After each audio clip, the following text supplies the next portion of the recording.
this is just the tip of the iceberg. Kaya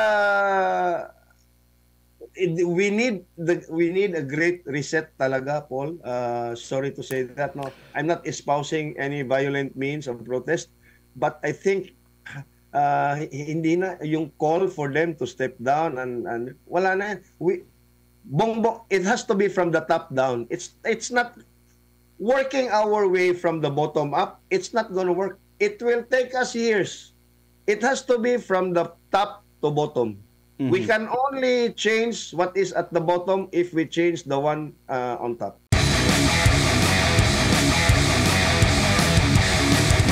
Well, unang-una, no, pag si Manong Chavit nagsalita, no, it comes from the experience of a man na napakatagal na sa politika sa ating bansa. And in fact, si Manong Chavit ay nanggaling din sa era, no, sa panahon kung saan malakas yung tinatawag na warlordism noon, no? Yung mga warlords, yung mga dinastiya na ang ginagamit para mahalal o maupo sa pwesto ay yung tinatawag nilang GGG, no? Hindi si Gwen Garcia, Governor Gwen Garcia, pero yung golds, yung guns, goons and gold, no? Pag hindi ka nadala sa pera, tatakutin ka using their goons, no? Yung mga bodyguards nila, at gamit yung mga guns, no, yung mga baril, no. He came from that era and he came from a place, no, na ganun din, no, ang pamamalakad, no, sa Ilocos Sur, no. He became one of the parang ang relationship kasi ni Manong Chavit and with the Marcoses ay parang ano yan sila, parang minsan magkaaway, magkalaban, minsan naman magkasama or yung bang parang frenemy, no? Dinivide kasi nila yung norte. Yung mga Marcos doon lang sa Ilocos Norte, si Chavit naman, yung mga Singson ay doon naman sa Ilocos Sur, no? And for the longest time they have coexisted. So Manong Chavit actually, no, can speak from experience. Pangalawa, instrumental din si Manong Chavit, kasi nga he's been in politics for so long. Isa rin siyang dinastiya, mga kapatid niya, mga anak niya, he is part of the dynasty. He is part of the inner circle of Bongbong Marcos. He is part of the ruling elites, no? Ika nga, no? Sa mga tinatawag na anong tawag diyan, no? Naghaharing uri, no? Ang tawag nila dyan, no? So, going back to what happened to Erap Estrada, no? He also was one of the very closest friends to former President Erap. At yun na nga, no? May mga pasabog siya noon that ultimately led to the stepping down, the abdication of former President Estrada of his presidency. At ngayon naman, although hindi na masyadong may dating, no, or may lakas ang mga pasabog ni Manong Chavit, hindi na rin ito natin ma-take into, hindi lang natin ito ma-brush aside kasi nga ang question lang dyan is yung timing, no? Bakit ngayon lang siya lumabas at magsalita? Opo, tsaka napakatindi ng mga binitawan niya kanina at doon daw siya nagalit, no? Pinaka-nagalit nung mukhang isinusubo tayo sa gera ng China at ng US kasi okay lang daw sa kanya na yung mga event na nandun siya at hindi siya in-acknowledge ng presidente. Sa Japan, for one, sinabi niya kanina, at yung mga pangako na posisyon na hindi naman malalaking posisyon yung kanyang hiningi. Direktor lang daw ng, I think, PCSO ba yun? Dahil nga, maraming lumalapit sa kanyang humingi ng tulong. Why not? Idirekta na lang daw doon sa kanyang pinapa-appoint sa PCSO para doon na lang i-recourse yung tulong para magkaroon ng direct access, no? Yung mga kababayan natin nanghihingi ng tulong sa kanya at i-direkta po sa public funds. Pero doon daw siya pinaka-nagagalit na mismong para bagang isinusubo tayo sa gera na hindi naman natin yung issue sa South China Sea, Sir Ibi. Tama, no? And I was really surprised, no, MJ, Paul at mga kababayan, na nung tinanong siya, ano ba talaga yung nag-udyok sa kanya, ang pinakamabigat na rason na nag-udyok sa kanya, na lumabas at magsalita against the administration, na kaalyado naman sila noong nakaraang election in 2022 and even before that, no? At I was really surprised na yun ang sinabi niya, no, na isa or yung pinakamabigat na rason bakit siya nagsalita na ay yung hindi niya pagsang-ayon doon sa polisiya, yung foreign policy direction ni Bongbong Marcos. And looking at the point of view of Manong Chavit, tama siya kasi yung Ilocos Sur at Ilocos Norte, yung probinsya niya, will be the very first provinces that will be affected if and when. Actually, it's not already an if It's a question of when. It's a question of time na lang to No, magkaroon ng shooting war between the United States and China over Taiwan.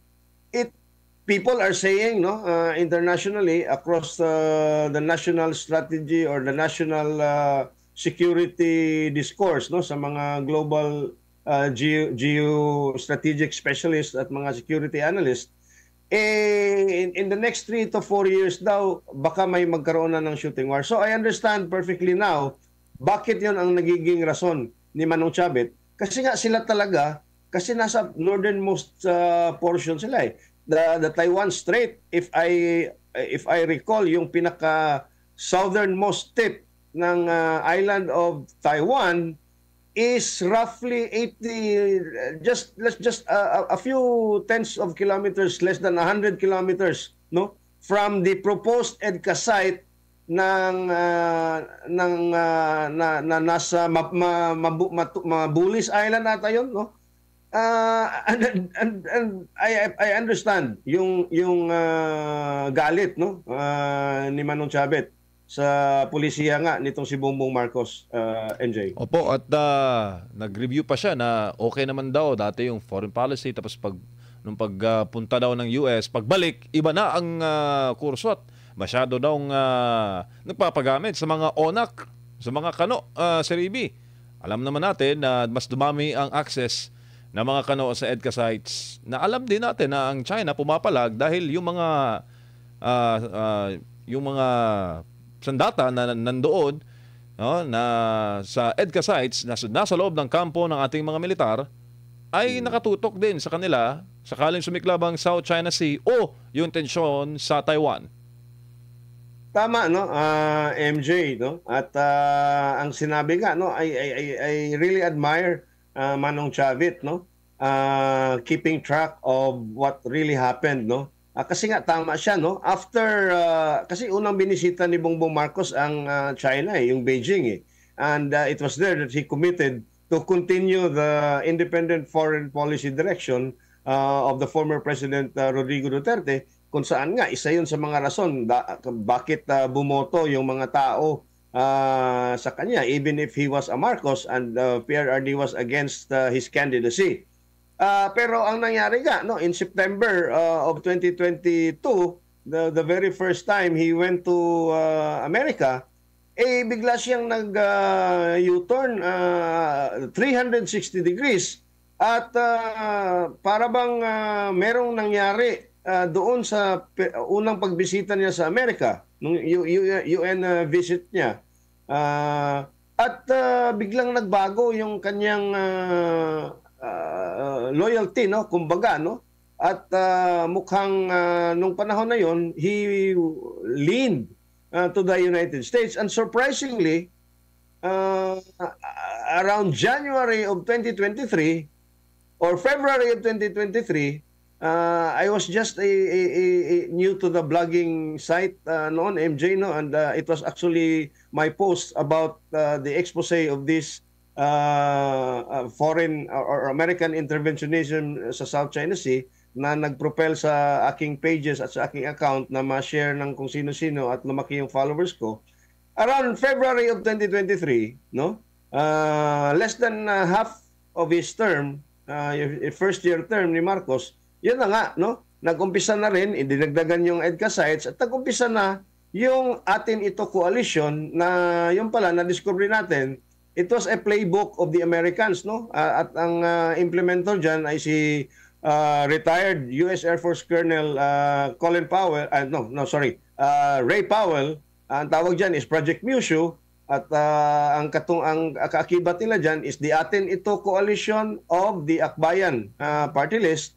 At kasama na rin dyan si Tariela, no? Commodore Tariela of the Philippine Coast Guard. And the rest is history now. And if I may add, sinasabi pa ni Manong Chavit kanina na parang naghahamon itong si Bongbong Marcos, no? Sa mga Chino. Na dapat sana diplomasya dapat ang ipinairal niya sa Sigalot kasi nga wala tayong kalaban-laban talaga against China. So doon talagang saludo ako kay Manong Chavit kasi walang ibang except for Governor Mamba of Cagayan, parang walang gobernador man lang o isang mayor na matapang na nagsasalita tungkol sa foreign policy ni Bongbong Marcos, MJ. Opo, at on another hand, attorney na ba? Sir EB, hapit ko mga attorney. Yung gusto, no, yung panawagan ni Manong Chavit sa mga kabataan, yung tinatawag na Youth Revolution, yung panawagan niya na mag-stage ng peaceful protest or class boycotts hanggang sa hindi matapos ang korupsyon o hindi bumaba yung mga korap sa gobyerno. Ito rin ba kinagulat mo? Dahil alam mo naman, si Manong Chavit, akala natin ang ipapanawagan niya ang general population. Pero ang kanyang ipinawagan kanina, pinupukaw niya ang pagiging makabayan o makabayan ba talaga ang mga kabataan ngayon, sa henerasyon ngayon, Sir EB? Iyon, no? Ako'y nagulat din doon at nasurpresa, no? Because it defies rational thinking. Kumbaga, no? Bakit mo pahihintuin ng pag-aaral yung mga junior high school at senior high school students at mga college students natin at sila yung magbo-boycott sa kanilang mga klase hanggang sa bumaba yung mga kurakot, no? There was no clear direction. Yan na lang. With all due respect to Manong Chavit, no? Pero sabi rin naman niya, it was just a suggestion, no? Depende naman daw sa atin kung diringgin at gagawin natin yung kanyang suggestion. But I was really surprised, no? Kasi it defies logic, no? Kulelat na nga tayo sa international tests, no? Exams, no? Or international ratings sa ating IQ, sa ating STEM knowledge, no, sa ating mga high school graduates, yung literacy rate natin, yung functional literacy rate natin, no?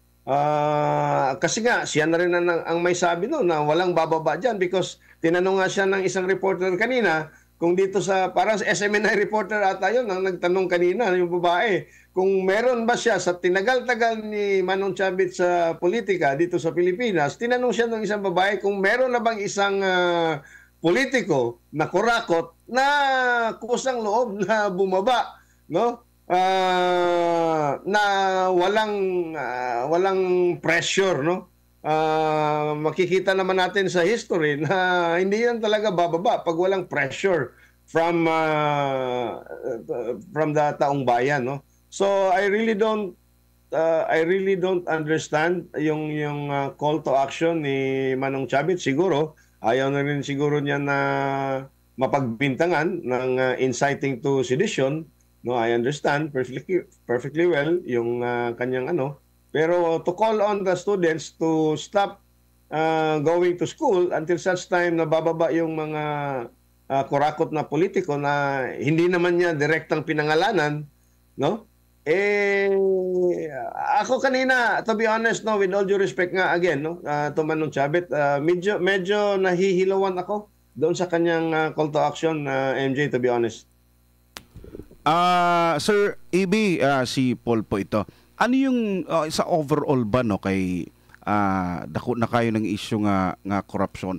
Ano yung nakikita nyong weight o bigat mismo sa kanyang mga sinabi kanina para mapanagot itong mga opisyal ng gobyerno sa isyu ng malawakang korupsyon. Isa na dyan ang flood control project anomalies kasi umabot na ng trilyon pesos, which is the president himself is being questioned din kasi sabi nga niya lahat naman ng nangyayari, plano, pondo, proyekto, imposibleng hindi alam ng Pangulo.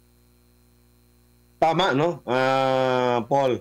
At one of the key takeaways doon nga, maliban doon sa expose ni Manong Chavit na paimbestigahan yung Ilocos Norte kasi nga may flood control projects din daw yung 4 na kumpanya na mga diskaya doon. And I've been actually receiving some information na there is about 100 billion worth, no, of flood control projects na parang dinirehe nitong si Sandro Marcos, yung presidential son, no. Those are unverified reports, no. Pero pag titingnan siguro natin yan sa DPWH websites, makikita natin yan kasi nga ito na yung expose ni Manong Chavit kanina. But going back to what you were asking, no, Paul, ano ba yung nakikita natin, no? Ultimately, Paul, MJ at mga kababayan, the ultimate responsibility is actually born out, or is actually should be aalsahin dapat yan ng nag-iisang responsable dyan. And that man is the president, whether he likes it or not, whether he didn't know about it, whether he is so weak, because command responsibility yan eh. At tama si Manong Chavit, 3 years ka nandyan, pinsang buo mo yung speaker. Ang anak mo ay majority or deputy speaker noon. Ha? Ang DBM under mo. Okay, isa pa yan, yung DBM. We have been calling out DPWH. We have been calling out COA, the contractors, no, and the congressmen. But nobody is questioning the Department of Budget and Management. During the hearing sa Blue Ribbon ata yun, no? Tinanong yung DBM about the unprogrammed projects. Even in 2025, yung unprogrammed, no, ay almost 10 billion na ang na-release. According to the Undersecretary, ewan ko, nakalimutan ko yung pangalan nung in-interpolate siya ni Senador Bongo. Meaning to say, and I agree, kasi doon din sa naturang hearing, sinabi ni Senator Gatchalian, kasi nga yung unprogrammed part of the budget, hindi yan naka-line item. When the GAA is approved by the Senate and the House, no, and signed by the President, walang line item sa unprogrammed. Meron lang yung description, pero walang line item. Only then, inamin ito ng Undersecretary ng DBM, only when the project is implemented using unprogrammed funds, doon na nila iisa-isahin kung anong proyekto yun. And I agree with Senator Gatchalian. Ito'y ginagawang pork barrel ng DBM. Now, if ang kongresista, if ang mga congressman ay may mga pork barrel, mga insertions na hindi napansin, ano na kaya yung DBM na silang gumawa ng National Expenditure Program, na silang nagre-review after the BICAM, na ang presidente mismo ang pumipirma. And I do not accept the excuses of Department of Budget and Management Secretary Amina Pangandaman na there are 20,000 items sa DPWH proposed budget at wala silang sapat na manpower to look over each and every line item of the proposed budget. If that is the reason, why not hire additional people to look at those line items? because I think, MJ, this is just the smallest tip, no, of the tip of the iceberg. And if you see the iceberg doon sa ocean, yung tip ng iceberg is just 1/10 of the entire iceberg na nakabaon doon sa ilalim ng dagat, ng tubig. And this is where we are now. What they are doing, what we have been exposed to, what we have been told, is just 1/10 of the tip of that iceberg. And if you go deep down, doon mo makikita, because it's not just in the flood control sa DPWH, it's in the Department of Education, it's in the procurement process, sa Department of Health, even sa OCD. Do you know that the Office of Civil Defense, they have their own flood control projects by virtue of the National Disaster Risk Response and Risk Management Law? Meron din sila. DENR has one. The corruption in the Bureau of Customs. Hindi pa yan nadidiscuss. So, again, Paul, going back to what you were saying, tama si Vince Dizon eh. Siguro akong tayo ang nandyan sa DPWH, sa departamento niya, we will be overwhelmed. In fact, ako din, no, hanggang ngayon, I cannot decide anong uunahin kong basahin sa dami ng nagpuputukan ng mga issue. Dito lang sa amin sa Cebu, hindi pa na-discuss yung Cebu, ha? But ang Cebu, according to Bongbong Marcos, doon sa kanyang website, second in terms of flood control projects awarded between 2022 and 2025. Pero ni isang flood control project dito sa Cebu, hindi pa tiningnan, hindi pa naungkat, hindi pa naimbestigahan dyan sa Senate Blue Ribbon or sa ICI. Pangalawa, ang Cebu, nandito yung third or fourth biggest contractor of the top 15, si QM Builders, Alan Quirante. Hindi na nabalik doon sa Blue Ribbon Committee. Now, people are sending me information na ito substandard, walang ghost project pero substandard. The 7th District of Cebu received the biggest allocation for flood control projects in the province. And it's just composed of a few 4th, 5th class municipalities. In the 6th District of the province of Cebu, more than half of the flood control budget and flood control project went to Mandawi City. And we all know that Mandawi City is being ruled by Jonke Iwano, whose wife is the sister of Yeda Romualdez. So again, this is just the tip of the iceberg. Kaya we need a great reset talaga, Paul. Sorry to say that. No, I'm not espousing any violent means of protest, but I think hindi na yung call for them to step down and wala na. Bongbong, it has to be from the top down. It's not working our way from the bottom up. It's not going to work. It will take us years. It has to be from the top to bottom. Mm-hmm. We can only change what is at the bottom if we change the one on top.